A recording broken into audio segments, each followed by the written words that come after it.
Good morning, guys! Ito naman po ang inyong ate Isel, as known as Maria. Yeah, say good morning, Mimi. Ay, Mimi, good morning. Good morning. Nom, nom, nom, nom, nom, nom, nom, nom, nom, nom. No, no, no, no, no, no. Yeah. So, ito na naman po tayo. Another day ng kwentuhan. So, yun po yung ginawa kong kikay dress. At mamaya po after my breakfast is magta-try na naman po ako magtabas. Ngayon, let's kwentuhan po muna tayo sa lately issue about my resignation. So, ayun na nga po mga guys. Marami pong nalungkot na give up ko yung trabaho ko nga po na which is 3,000 salary na. So, actually there is main reason po talaga kung ba talaga ako nag-leave ng job. Yan. So, my boss talaga is talagang the best siya, mabait. Kaya lang, syempre, she's still a businesswoman. So, she don't think anything. And me too, I don't think anything. We're done, finish, move on. Yan po. I also learned something from her na this life. Kaya, hindi naman ako nag-bored. Pero, nag-sure ako na bago ako mag-leave is meron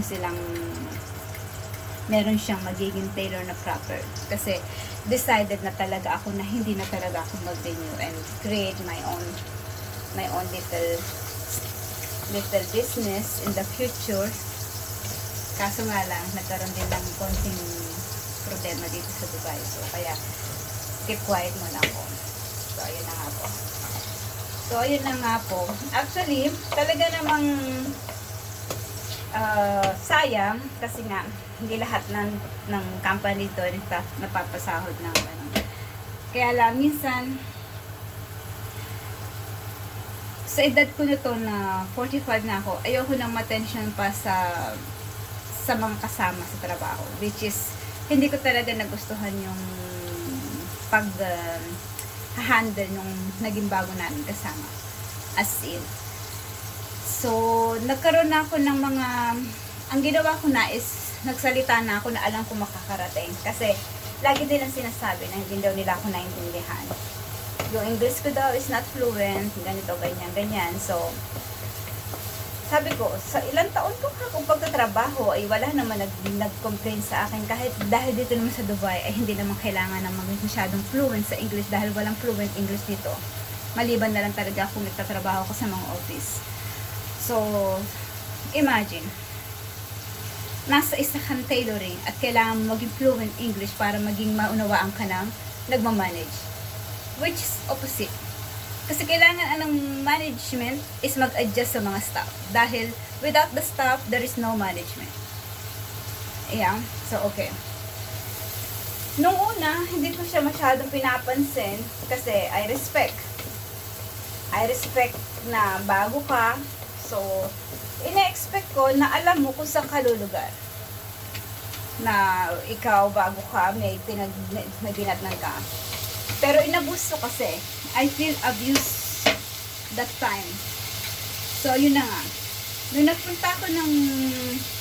nakakaramdam na ako na medyo komplikado na yung sitwasyon dahil may some personal matters na talagang hindi ko talaga ginusto na makita. At na-shock talaga ako. shock talaga ako sa nasaksihan ko at nalaman, na-discover ko. Hindi ko na lang yung sasabihin pero I'm still proud of myself. I leave the job. Dahil kung hindi ko i-leave ang job, magiging masaya siya na nakaupo lang doon at kami yung magsasuffer. At dinicide ko sa sarili ko na I am not used to be used na magte-take siya ng salary na ako yung maghihirap.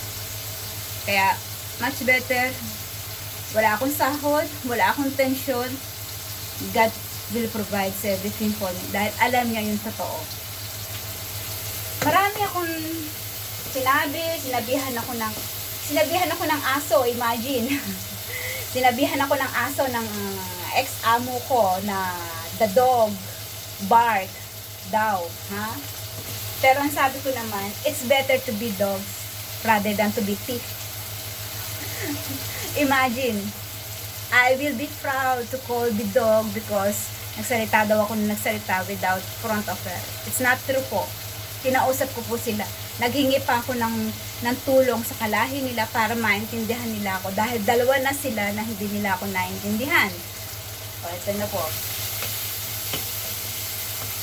Sumama talaga yung loob ko kasi sabi ko, ito na yung last company na pagsisilbihan ko with all my heart, with all my dedicated, with all my devoted concern, everything. At ginawa ko yung lahat yun.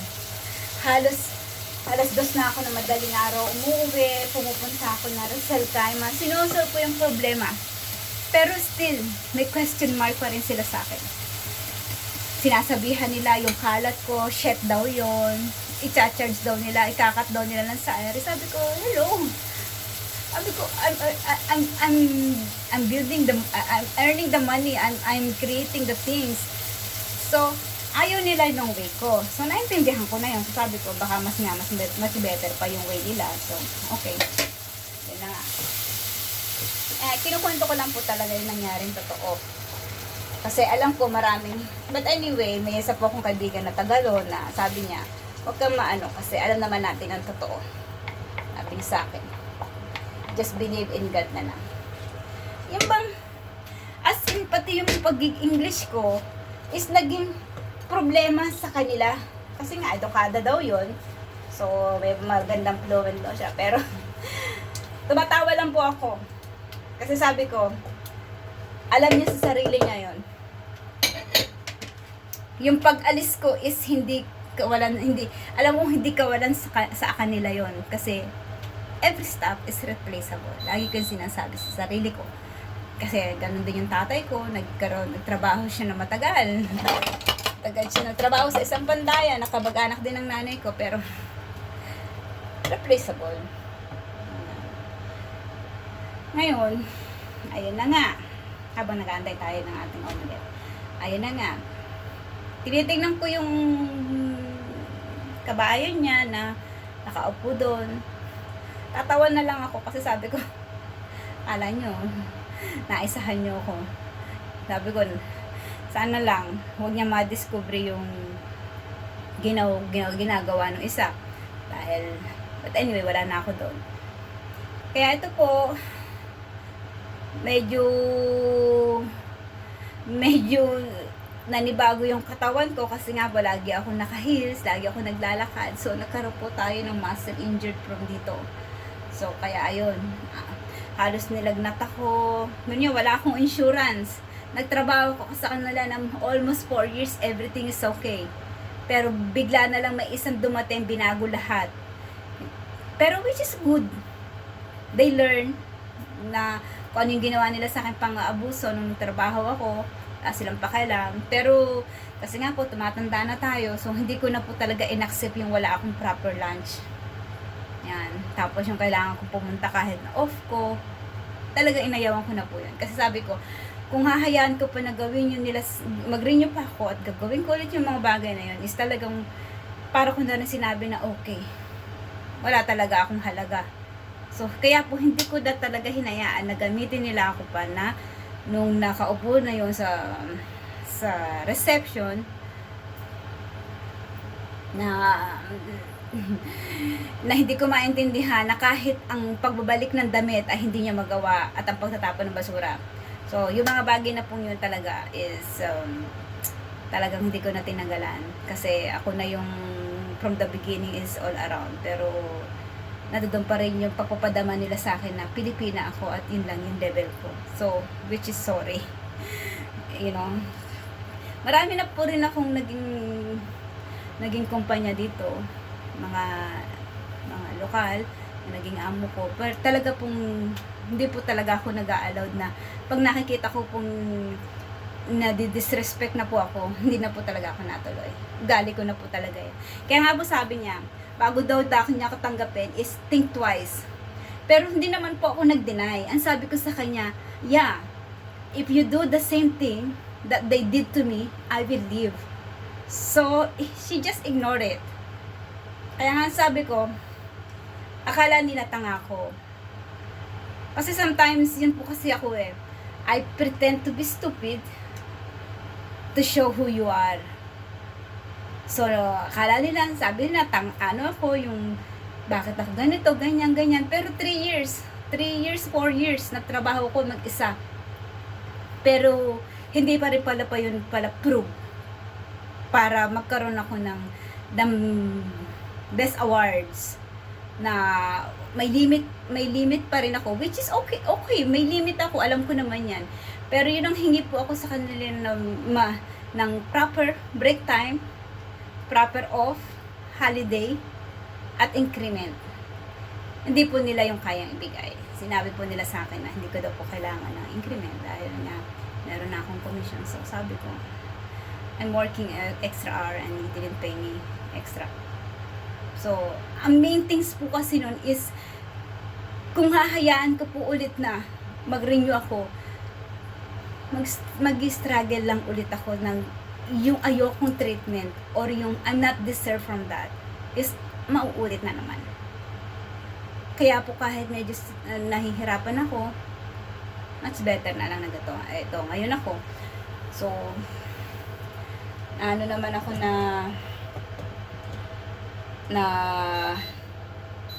survive. I still believe God provides everything. Pero sabi nga, tanda ko pa nga nun, meron pa siyang minessage sa akin eh. Kasi naririnig niya kami sa camera, which is talaga pinaparinig ko para magkaroon siya. Hindi ko ipinaririnig ang sinasalita ko para magalit siya. Ipinaririnig ko yung salita ko para i-hear niya. Hear me. Dahil mayroong problema na. Hindi ko kasi ugali mag-down ng kapwa ko trabahador. Kasi sabi ko, nagnanais din niya na magkaroon na siya ng sariling trabaho, ganito, ganyan, salary. Pero hear me out. Sabi, yun ang gusto kong maintindihan niya.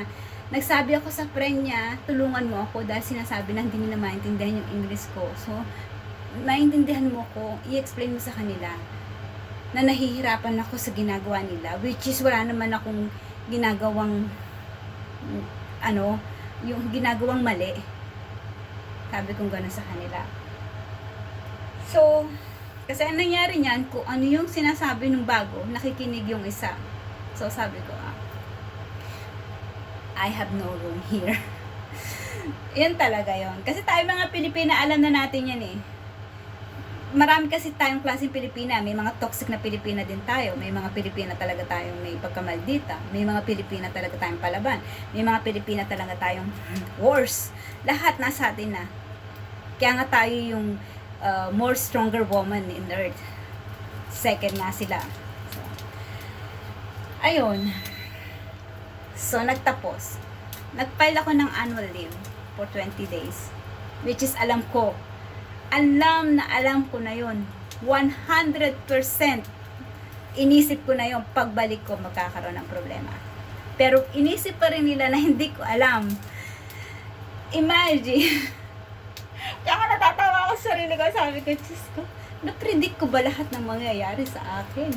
So, kung na-predict ko lahat yung mangyayari sa akin, so mapipredict ko din yung kung ano yung magiging future ko. So, kalas, I will just, okay.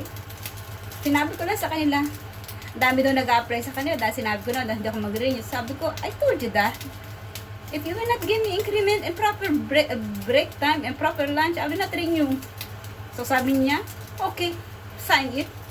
Imagine, for 4 years nag-serve ako in one word, sign it. Di ba? So tayong mga workers, lagi nating iisipin is mag-save tayo. Dahil kahit anong gawin nating love company, in one mistake,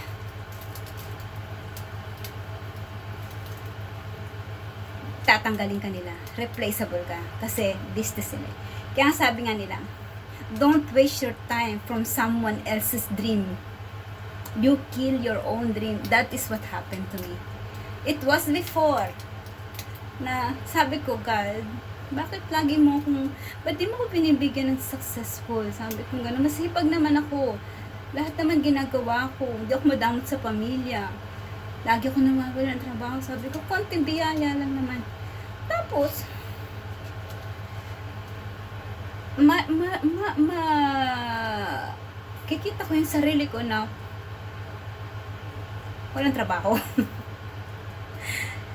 Eh, siguro, it's time na nga para i-push ko yung kung ano meron ako. Hindi nga lang ako nakapag-invest, hindi ako nakapag-save para sa sarili ko. Kung alam ko nga, kasi ang in-expect ko talaga, 6 month pa. Pero inagahan nila, hindi nila ako binigyan ng chance na magkaroon ng puhunan. So, ayun, pagkagaling ko ng India, pinapunta nila ako doon, nagtanong. Pero ramdam ko na yung, ramdam na ng mama niya yun na may something na, kasi alam ko dumali yung amo ko. Alam ko siyang dumali. Ayun na. Pero as in, wala akong masasabi talaga sa kanya pa. Sa kanya, wala akong masasabi. Talagang na-poison lang talaga siya, na which is, yun ang naging bunga. Nalo siya ng trust sa akin, which is in the dog. You know, the dog is a man's best friend. Hear the dog, then you will be safe.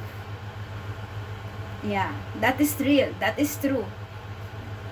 Don't just call the person who with you for a long time and you will call her dog. Because the dog, when it's barked, there is a tip. There is something wrong. So, ayun nga po.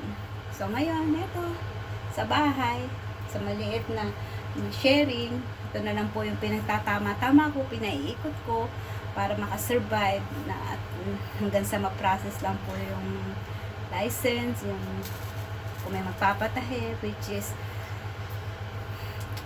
inaano ko muna, chill lang muna, kasi parang kinoconsider ko na I have a 2 months vacation for 2 years contract. Yun na lang po yun. So, ayun na nga po. Medyo tumaba po yung lola nyo kasi nga medyo na-relax.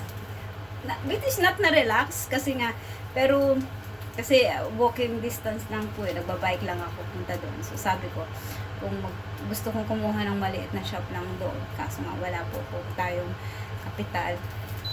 Added pa nga po na nangyayari ngayon. So, as nasa bahay po muna ako. Yung prison na kinuha ko is sa bahay. Kaya, nananawagan po ako sa mga kabayan natin na nandito sa UAE, kung may mga kilala po kayo na gusto mag-alteration, magpatahe ng uniform, everything, kaya ko pong gawin lahat.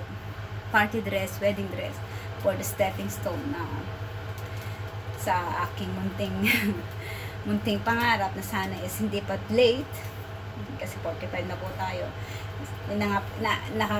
Napanood ko nga po ni one articles na 45 years of trap. Sabi ko, oh, yun nga po, napanood ko din yun ng, you are now 45 years. You already work with someone else's dream. So sabi ko, ano? Sabi ko ganun sa sarili ko. So I decide a right decision. Sabi ko sa sarili ko na kahit mahirapan ako talagang much better na mag-umpisa na ako kung hindi man po tayo papalaran dito sa Dubai.